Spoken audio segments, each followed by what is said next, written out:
Hello everybody and welcome to the North American Star League Season number 2. Today is going to be week number 3, day 5. We got a lot in store for you today. First, let me say that I will be joined by LZ Gamer and the Gun Run for these matches. They'll be joining me a little bit later. Nevertheless, also I want to give a huge thanks to everybody out there that's been tuning in and also giving us your feedback. And you've been doing that by sending emails to support@nasl.tv. That's where, again, we go to really look on everybody and see what they want, what they really think about the NASL. And we want to know what you like, what you don't like, what you think is okay, everything we want to know, because we want to be that organization that really adjusts as fast as possible and really helps and caters to the viewers, everybody at home, with what you want to watch and what you want to see. So please send us. Again, it's support@nasl.tv. Another huge thanks to our sponsors. It's going to be Azo. They are our monitor sponsors, and of course they provide us such top quality monitors where we can see all of our Starcraft 2 on our ultra settings with our iBioPower computers, which are our computer sponsors.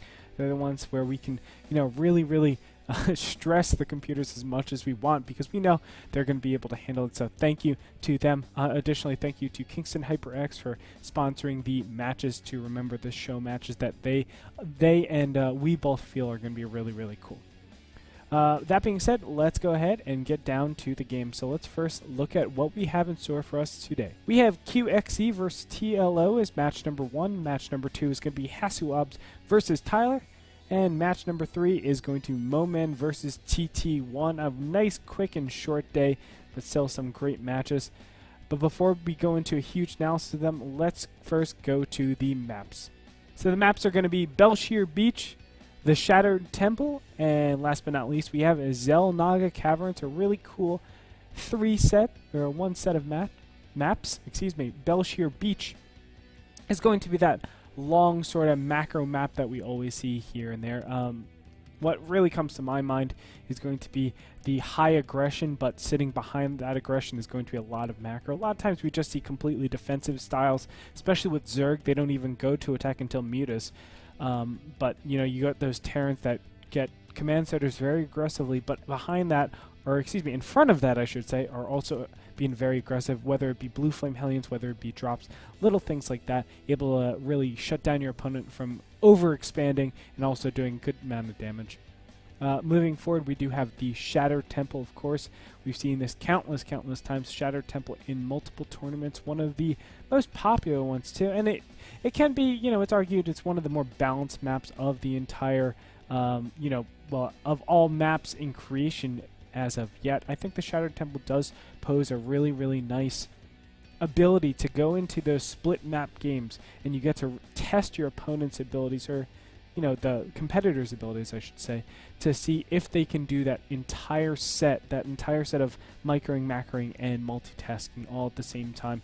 Of course, you got to be able to you have to be able to attack and meanwhile macro up that huge amount of armies. And Shattered Temple, what it really speaks of is getting that 3rd and 4th base, and it really stresses that. It's like, oh, once you get the gold expansion, that's when you're very powerful. But if both of you are getting the gold expansion at the same time, well, both of you are very powerful, and that can lead to a huge amount of expansions that's been taken, or just huge battles going around in the middle of the map. Always great to see the Shattered Temple. Last but not least, we have Zelnaga Caverns, which is another oldie but goodie. Zelnaga Caverns, kind of an interesting map to see it, live so far. We do see center control being one of the main things of this map, so we'll see how these players actually go to create that, how they create their space to get that center control, how they sort of order their builds to make sure that they can guarantee themselves that map control, that center control more so than anything, and then eventually get that gold expansion. I'm looking forward to it. That being said, let's go ahead and look at the matches that we have for today, starting with the last one. Moman versus TT1 for match number 1. We do have Moman from Team Virus and TT1 from Team Fnatic MSI.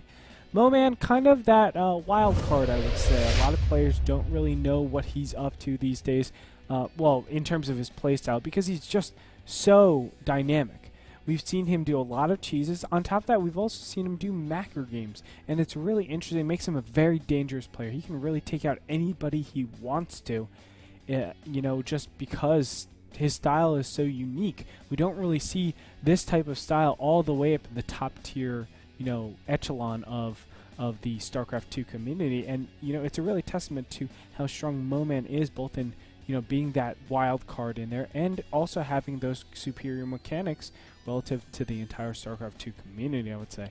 So he'll be going up against a player that is Fnatic beside TT1. He's my dear friend. TT1 and I go back ways. We used to be teammates on Team Fnatic, MSI, and you know, he's come definitely a long way.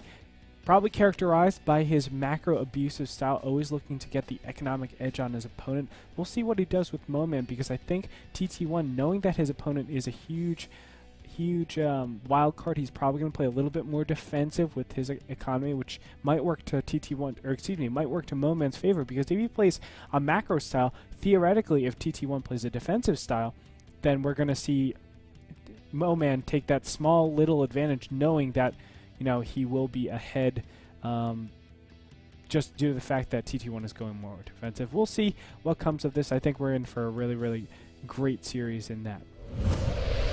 Match number 2 is going to be Hasuobs versus Tyler. Now, Hasuobs, definitely one of the star players in the European scene from Team Mouse, and he's been just tearing up everything. We've seen amazing games coming out from him, and I think he's one of our star performers even in this division. His style is really characterized on more of a, you know, a standard style. We've seen him in PvPs multiple times just go 3-gate robo, and that's what he really likes to do. It's the most offensive style you could possibly have. You're defending against any sort of, you know, Dark Templar shenanigans. You're defending against some sort of Blinkstalker shenanigans.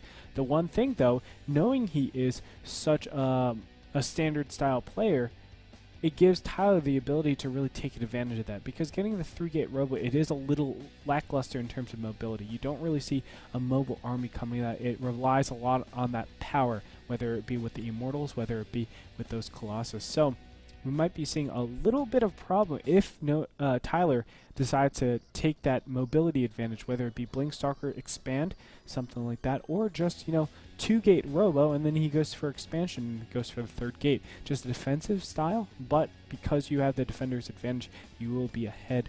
We'll see what Tyler does. Of course, Tyler from Team Liquid, he's you know, I'm not gonna cut around the edges, or what is it? Beat around the bush. Cut around the edges. Beat around the bush. Tyler has been slumping as of late, and he says he's been training really hard. Now, as an avid Noni fan, Noni was his Brood War name back in the day. I am a huge fan of him. I've always been a fan with him. I will forever be a fan of him. I'm really wishing that he has a lot of luck going into this, because, you know, a lot of players would say he's kind of on, you know, the downhill run, unfortunately. But I feel like he has the theoretical mindset and the execution. I mean, to play StarCraft Brood War at the top level, and he was the best StarCraft Brood War player. To play at that level, not only do you need superior execution, superior multitasking, mechanics, everything like that, but you also need that theoretical base, that foundation. And I think Tyler has what it takes to have that, to get to that level. We'll just see if he has the practice and the time to be able to produce those results. So I think Hasuobs, Tyler, going to be a great match as always. Now, match number 1, our kickoff match, is going to be QXE versus TLO. That's going to be awesome. QXE from Team FXO. He has recently performed really well. We all know him as the slayer of Team IM. He all-killed Team IM in Korea during the GSTL, was looking really good. Unfortunately, had to go back home to California for studies. Not unfortunately, but still, we would have loved him to be there. Soon he will be graduating. He'll be able to do that pro gaming regiment that we all know and love. But you know what? I think it's going to be a very interesting game between these two players. QXE definitely known for his control, his ability to really dictate where the game goes, how TLO will progress on, and he does that through a lot of multitasking, a lot of attacks, constant harass, and pushes. TLO, on the other hand, known as the innovator of Starcraft, probably what used to be a random player, played every single race and did it so awesomely. He did really, really intricate builds. Now it's kind of standardized a little bit. We do see him play a little bit more standard style, that being, you know, the more macro style, mid-game stuff, end-game stuff, and the normal building compositions. We do have kind of weird builds coming out of him here and there, but I still feel like he is one of the more standard players. We're going to see a lot of really good stuff coming out from him. Or excuse me, one of the more innovative players. Wow. And we're going to see a lot of good stuff coming out from him. Hopefully he has something up his sleeves, because he definitely needs something, in my opinion, to deal with QXE. That being said, everybody, one more special, very special thanks to everybody out there that is tuning in, giving us your feedback. Thank you guys so much. Without further ado, let's go ahead and get into the games, guys. I'm so excited. I'll see you. Welcome to the North American Star League. Ladies and gentlemen, it's here. I never knew that when Starcraft 2 would come out that we would have anywhere near this big of a scene internationally. $50,000 will be awarded to someone that is such a staggering number. This is not just a game, it's an all-out war. 40 of the world's top players all competing for the title of NASL champion. Welcome